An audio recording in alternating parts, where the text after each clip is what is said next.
Hello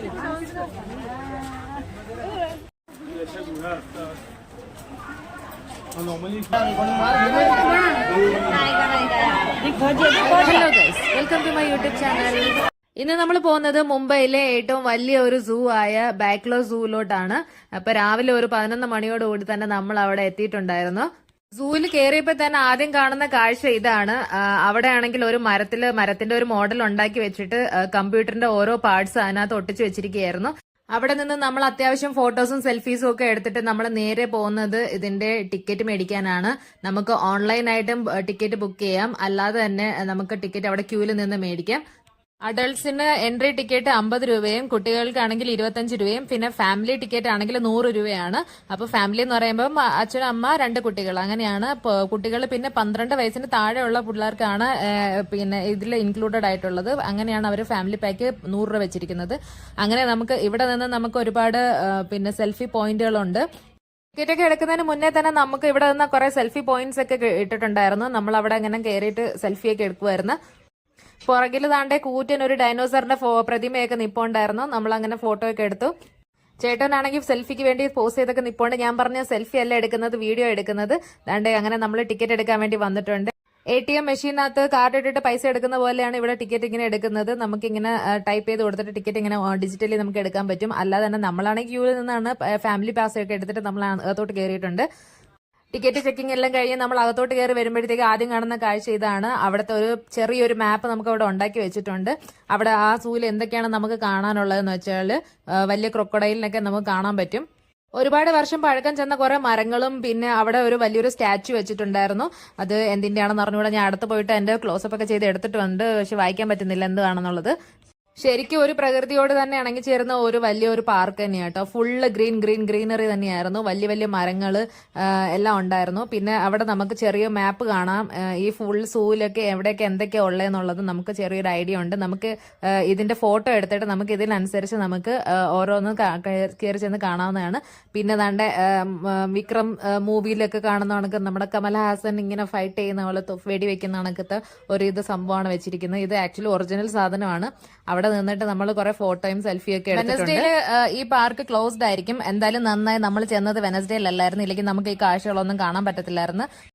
Karthika Anvika അതിനകത്ത് നിന്ന് വരാനേ തോന്നില്ലായിരുന്നു. അതിനകത്ത് കിടന്ന് തൂങ്ങി പിടിച്ച് കളിച്ചോണ്ടിരിക്കുവായിരുന്നു. ഇത് ഒറിജിനൽ തന്നെ ആണോ എന്ന് തന്നെ ഡൗട്ട് ഉണ്ടായിരുന്നു, പക്ഷെ അത് ഒറിജിനൽ തന്നെ ആയിരുന്നത്.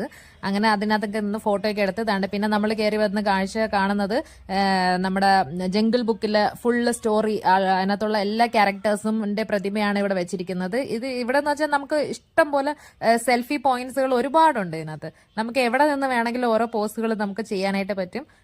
ജംഗിൾ ബുക്കിലെ ക്യാരക്ടേഴ്സ് ആയ മോഗ്ലി, ബഗീര, ഭാലു എല്ലാവരും നമുക്ക് ഇവിടെ കാണാൻ പറ്റും. എല്ലാവരും നാണ് ഇവിടെ സ്റ്റാച്ചു പോലെ നിന്നിട്ടുണ്ട്. അങ്ങനെ എല്ലാവരും സൈഡിൽ നിന്നിട്ട് നമുക്ക് കണ്ട ഫോട്ടോ ഒക്കെ എടുത്ത് വന്നിട്ടുണ്ടായിരുന്നു. ഇനി നമ്മൾ കാണാൻ പോകുന്നത് സ്ലോത്ത് ബിയർ ആണ്. ആ സ്ലോത്ത് ബിയറിനെ പറ്റിയുള്ള ആ ഒരു ഡിസ്ക്രിപ്ഷൻ ബോർഡാണ് നമ്മളിപ്പോൾ കണ്ടത്. അതെന്തൊക്കെയാണ് ആഹാരം കഴിക്കുന്നതെന്നുള്ളതൊക്കെ.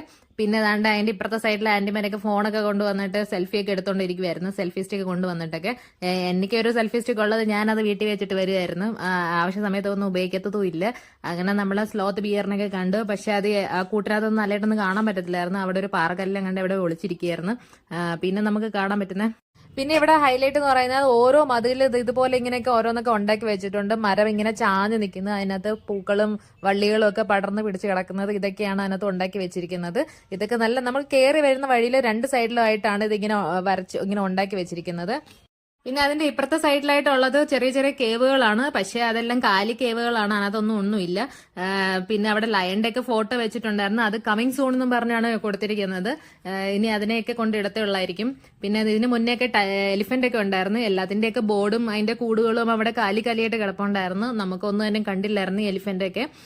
പിന്നെ നമ്മൾ ഇവിടെ വരുന്നതിന് മുന്നേ തന്നെ നമ്മൾ യൂട്യൂബ് ചാനലൊക്കെ നോക്കിയായിരുന്നു ഓൾമോസ്റ്റ് എന്തൊക്കെയാണ് അതിനകത്തൊക്കെ നമുക്ക് കാണാൻ പറ്റുന്നതെന്ന്. അപ്പോഴാണ് നമ്മൾ ഇതിന്റെയൊക്കെ കണ്ടത്, എലിഫന്റ് ഒക്കെ ഉള്ള കാര്യമൊക്കെ. പക്ഷെ നമ്മൾ വന്നപ്പോഴത്തേക്കും ഒന്നും ഇല്ലായിരുന്നു. ഇനി ഞാൻ കുറച്ച് നാളായിട്ട് കാണണം എന്ന് പറഞ്ഞ് ആഗ്രഹിച്ച ഒരു ആനിമലാണ് കാണാൻ പോകുന്നത്. നമ്മുടെ ടൈഗറാണ്. ടൈഗർ ടെറിട്ടറി എന്നാണ് അവിടെ ബോർഡ് വെച്ചിരിക്കുന്നത്. സുന്ദരകുട്ടപ്പനായിട്ട് അവിടെ ഫോട്ടോയ്ക്ക് പോസ്റ്റ് ചെയ്തൊക്കെ നിപ്പുണ്ട്. ഇനി നമുക്ക് ആക്ച്വലി എങ്ങനെ ഇരിക്കും എന്നുള്ളത് കാണാം. ആദ്യം ചെന്ന് കണ്ടത് ഇങ്ങനെയാണ്, പുറംതിരിഞ്ഞിരിക്കുന്ന ടൈഗറിനെയായിരുന്നു കണ്ടത്. ദൂരെ കുറച്ച് കഴിഞ്ഞപ്പോഴല്ലേ ആശാൻ അവിടെ നിന്ന് എണീച്ച് വരുന്ന പതുക്കെ നടന്നുകൊണ്ട് കിടന്ന് മടുത്ത് ഇനി കുറച്ച് നടക്കാന്ന് വിചാരിച്ചിട്ടുണ്ടാവും.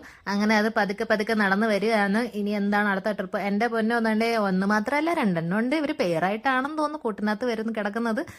ഞാൻ തന്നെ വിചാരിക്കായിരുന്നു ഇത്രയും വലുതായിട്ട് റിയലിസ്റ്റിക് ആയിട്ട് ഉണ്ടാക്കി വെച്ചിട്ട് ഇതെന്തോ ഒരെണ്ണത്തിന് മാത്രം കൊണ്ടിട്ടിരിക്കുന്നത്. അതൊന്നും അല്ല, അതിന്റെ പേരിനെ കണ്ടിന്റെ സന്തോഷമാണെന്ന് തോന്നുന്നു. അത് ചാടി തുള്ളിക്കൊണ്ട് താണ്ടി വരുന്നത് എന്റെ പുറത്തോട്ട് കയറുന്നുണ്ട്. ആഹാ, ഇങ്ങനത്തെ കാഴ്ചകളൊന്നും ഞാൻ ഇതിന് മുന്നേ കണ്ടെത്തേ ഇല്ല. ഇത്രയും അടുത്ത് നിന്നിട്ട് ടൈഗറിനെ, അത് ഒരു ടൈഗറിനെ കാണുമോ എന്നുള്ള ആഗ്രഹത്തിൽ വന്നതാണ്. ഇപ്പൊ ഒന്നല്ല 2 ടൈഗറാണ്. ഇങ്ങനത്തെ കാഴ്ചകളൊക്കെ ഞാൻ ഫസ്റ്റ് ടൈമാണ് കാണുന്നത്. എന്റെ പൊന്നോ, അത്യാവശ്യം കുറച്ച് പേടിയൊക്കെ ഉണ്ടെങ്കിലും നമുക്ക് ഒരു കണ്ണാടി ഗ്ലാസ്സിലാണ് നമ്മുടെ ആ ഒരു സേഫ്റ്റി ഇരിക്കുന്നത്. അതിന്റെ ഒരു ഇതിൽ ധൈര്യത്തിൽ നിന്ന് കാണുവാണ്. ആദ്യമായിട്ടാണ്. അപ്പൊ ഇത്രയും അടുത്ത് നിന്ന് ഷൂട്ട് ചെയ്യണമെങ്കിൽ അറിയാലോ എത്ര അടുത്തിട്ടുണ്ടാവും അത് നമ്മുടെ അടുത്ത് വന്ന് കിടക്കുന്നത്. അത് അവിടെ നിന്ന് എണീച്ച് പോകുന്നത് വരെ അവിടെ നിന്ന് വീഡിയോ എടുക്കാന്നായിരുന്നു ഞാൻ വിചാരിച്ചത്. ഇത്ര ദൂരെ വന്നിട്ട് ഇതൊക്കെയല്ലേ വീഡിയോ എടുക്കേണ്ടത്, ഇതൊക്കെയല്ലേ കാണേണ്ടത്. അപ്പൊ പിന്നെ മെനക്കെട്ടാണെങ്കിൽ അവിടെ അങ്ങ് നിന്നങ്ങ് കണ്ടു. ഇത്രയും ദൂരം നടന്നു വന്നതിന്റെ കാലുകഴുപ്പൊക്കെ ഉണ്ടെങ്കിലും അതൊന്നും മൈൻഡ് ചെയ്യാണ്ട് അവിടെ നിന്നങ്ങ് കാണുമായിരുന്നു. കാരണം അത്യാവശ്യം അങ്ങോട്ടും ഇങ്ങോട്ടും അങ്ങോട്ട് മാറി കഴിഞ്ഞു കഴിഞ്ഞാൽ ആൾക്കാർ അവിടെ വന്ന് നിന്ന് സ്ഥലം പിടിക്കും. അപ്പൊ പിന്നെ നമുക്ക് നമ്മുടെ ഇങ്ങനത്തെ വ്യൂസ് ഒന്നും നമുക്ക് കിട്ടത്തില്ലല്ലോ. എന്തായാലും കുറെ നേരം അവിടെ നിന്ന് അതൊക്കെ കണ്ടു. പിന്നെ നമുക്ക് ടാറ്റാ ബൈ ബൈ ഒക്കെ പറഞ്ഞു താണ്ട് take a pause and think എന്നൊക്കെ പറഞ്ഞിട്ട് അവിടെ ബോർഡൊക്കെ വെച്ചിട്ടുണ്ട് ടൈഗറിനെ. അപ്പൊ ടൈഗറിനൊക്കെ ടാറ്റാ ബൈ ബൈ പറഞ്ഞിട്ട് ഇനി നമ്മൾ നേരെ നടന്നു പോകുന്നത് വേറെ ഒരു ആനിമലിനെ കാണാനാണ്. അങ്ങനെ ആനിമലിനെ കാണാൻ പോയപ്പോഴായിരുന്നു ഞാൻ വേറൊരു കാഴ്ച കണ്ടത്. അവിടെ കുറെ സായിപ്പ് മതവുമാരൊക്കെ അവിടെ വന്ന് നിപ്പോണ്ടായിരുന്നു.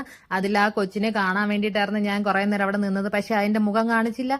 ഞാൻ അത് അതിന്റെ വീഡിയോ എടുക്കാനായിരുന്നു പോയത്. എന്റെ വീഡിയോ എടുത്തോണ്ട് വരുന്നത് കണ്ടെന്ന് തോന്നുന്നു. അതായിരിക്കും അവര് കൊച്ചിനെ എടുത്തോണ്ട് പോയത്. നല്ല ക്യൂട്ട് ഒരു കൊച്ചായിരുന്നു. കണ്ട ഒരു ബൊമ്മ പോലെ തോന്നുമായിരുന്നു. ഇവിടുത്തെ ഉള്ള ആനിമൽസിനാണെങ്കിലും ബേർഡ്സിനാണെങ്കിലും എല്ലാം നമുക്ക് ഇങ്ങനെ റിയലിസ്റ്റിക് ആയിട്ടാണ് കാണാൻ പറ്റുന്നത് കേട്ടോ. മൊത്തം ഇങ്ങനെ ഗ്രീനറി, യഥാർത്ഥത്തിൽ ഒരു ഫോറസ്റ്റിൽ കിടക്കുന്ന ഒരു രീതിയിലായിരിക്കും ഈ ആനിമൽസിനെയൊക്കെ നമുക്ക് ഇവിടെ കാണാൻ കഴിയുന്നത്. മുകളിൽ ഇങ്ങനെ ഷീറ്റും ഇതൊക്കെ കമ്പിയൊക്കെ ഇട്ട് അടിച്ചിട്ടുണ്ട് അതിന്റെ സേഫ്റ്റിക്കായിട്ട്. പിന്നെ ദാണ്ട് ഇങ്ങനെയൊക്കെ ഓരോന്നിങ്ങനെ വരച്ച് ഉണ്ടാക്കിയിട്ടുണ്ടായിരുന്നു. അടിപൊളിയായിരുന്നു. അങ്ങനെ കനേഡിയൻ ഫാമിലിയിൽ പെട്ടതാണെന്നാണ് ആ ആനിമൽ. ജാക്കലിനാണ് നമ്മളത് കണ്ടത്. ഓരോ ആനിമൽസിനെ ഇട്ടിരിക്കുന്ന കൂടാണ് ഇതിന്റെ ഹൈലൈറ്റ് കേട്ടോ. പിന്നെ അവിടെ എല്ലാവർക്കും പ്രത്യേകമായിരുന്നു ഇട്ടിരുന്നെങ്കിലും പക്ഷെ ഓരോരുത്തരുടെ കൂടുണ്ടാക്കിയിരിക്കുന്നതും പ്രത്യേക സ്റ്റൈലിലാണ്. ചിലതൊക്കെ ഓല മേഞ്ഞത്, ചിലത് ഷീറ്റ് ഇട്ടത്, അതൊക്കെയായിരുന്നു. അടുത്ത് നമ്മൾ കാണുന്നത് ഇതാണ്, ഹിപ്പോപ്പൊട്ടാമസ് ആണ് കിടക്കുന്നത് വെള്ളത്തിനകത്ത്. പിന്നെ അത് ഒന്ന് എണീച്ച് വരാൻ വേണ്ടിയിട്ട് കുറെ നേരം അവിടെ തന്നെ നിൽക്കുമായിരുന്നു അതിന്റെ വായൊന്ന് തുറന്ന് കാണാനായിട്ട്. പക്ഷേ അത് എണീച്ചില്ല, അത് അവിടെ തന്നെ കിടക്കുമായിരുന്നു. ഒന്നല്ല 2 എണ്ണം ഉണ്ടായിരുന്നു വെള്ളത്തിനകത്ത്. കാർത്തിക അൻവി അതിന്റെ വീഡിയോസും പിന്നെ പിക്ചറൊക്കെ കണ്ടിട്ടുള്ളായിരുന്നു. അപ്പൊ അവർ ഒന്ന് റിയലിസ്റ്റിക് ആയിട്ട് കാണിച്ചു കൊടുക്കാന്ന് വിചാരിച്ചപ്പോഴത്തേക്ക് അതൊട്ട് എണീക്കുന്നതും ഇല്ല. പിന്നെ കുറെ നേരം അവിടെ നിന്നു. പിന്നെ അത് അവിടെ തന്നെ റെസ്റ്റ് എടുക്കുകയായിരുന്നു തോന്നുന്നു. പിന്നെ നമ്മൾ നേരെ വരുന്നത് ബന്ദറിന്റെ അടുത്താണ്, അത് കുരങ്ങന്റെ അടുത്താണ് വരുന്നത്. കുരങ്ങനെ കാണാനായിട്ട് പോണ്. അവിടെയൊക്കെ വാച്ചർമാരൊക്കെ ഇരിപ്പുണ്ട്. ഇവിടെ ഫോട്ടോഗ്രാഫിയും ഒന്നും വലുതായിട്ടൊന്നും അലൗഡ് അല്ല. എന്നാലും നമുക്ക് പ്രത്യേകം ക്യാമറ ഒക്കെ കൊണ്ടുപോയിട്ടൊക്കെ ഫോട്ടോഗ്രാഫൊക്കെ എടുക്കണമെങ്കിലൊക്കെ നമുക്ക് ഇവരുടെ പെർമിഷനും പിന്നെ അതിന് പ്രത്യേകം ചാർജസ് ഒക്കെ ഉണ്ട്. പക്ഷെ ഫോണിൽ കുഴപ്പമില്ല, എടുക്കാം. ഇതൊക്കെ എനിക്ക് ഇത് നല്ലതായിട്ട് തോന്നിയായിരുന്നു. ബന്ദർ ഇങ്ങനെ തൂങ്ങി കിടക്കുന്നതായിട്ട് റിയൊക്കെ നല്ല നാച്ചുറൽ ആയിട്ട് ഉണ്ടായിരുന്നു. ഓരോ കൂട്ടിലായിട്ടും പല വെറൈറ്റീസിലുള്ള ബന്ദറിനാണ്, കുരങ്ങനെയാണ് ഇട്ടിരിക്കുന്നത്. ചാടിക്കളിക്കിട കുട്ടിരാമ, ആടിക്കളിക്കിട കുട്ടിരാമ എന്ന് പറഞ്ഞാൽ അങ്ങോട്ടും ചാടി ഇങ്ങോട്ടും ചാടിയൊക്കെ നടപ്പുണ്ടായിരുന്നു. അപ്പൊ ഓരോ വെറൈറ്റീസിലുള്ള മങ്കീസിന്റെ നമുക്ക് അവിടെ ബോർഡ് വെച്ചിട്ടുണ്ട്. അവരെന്താണ് ഫുഡ് കഴിക്കുന്നത്, എന്തൊക്കെയാണ് അവരുടെ പ്രത്യേകതകൾ എന്തൊക്കെയാണെന്നുള്ളത്, അതൊക്കെ ഒരു ഡിസ്ക്രിപ്ഷൻ ആയിട്ട് അവരുടെ ബോർഡ് വെച്ചിട്ടുണ്ടായിരുന്നു. അവരുടെ പേരും ബാക്കിയുള്ള ജനറ്റിക് നെയിം എല്ലാം വെച്ചിട്ടുള്ള.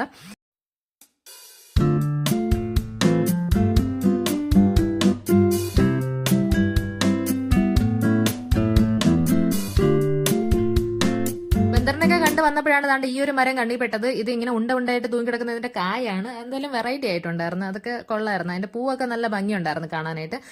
അടുത്തതായിട്ട് കാണാൻ പോകുന്നത് മാനുകളാണ്. മാനുകളൊക്കെ ഫുഡൊക്കെ കഴിഞ്ഞിട്ട് അവിടെ ഒരു സൈഡിൽ റെസ്റ്റ് എടുക്കാനായിട്ട് കിടപ്പുണ്ട്. നമ്മുടെ സൂ വിശേഷങ്ങൾ തീർന്നിട്ടില്ല, ഇനിയും ബാക്കിയുണ്ട്. ഇനിയും ഒരുപാട് കാഴ്ചകൾ കാണാനുണ്ട്. അപ്പൊ ഇനി വരുന്ന വീഡിയോസിലൂടെ നമുക്ക് കാണാം. ഇല്ലെങ്കിൽ എല്ലാം ഒരു ഒറ്റ വീഡിയോസിലൂടെ എടുത്തു കഴിഞ്ഞാൽ പിന്നെ നമ്മുടെ ഇത് ലെങ്തി ആയി പോകും വീഡിയോ. അപ്പൊ എല്ലാവർക്കും അടുത്ത വീഡിയോയിലൂടെ കാണുന്നവരെ എല്ലാവർക്കും tata bye bye, see you. Videos ഒക്കെ എല്ലാവരും കാണണേ.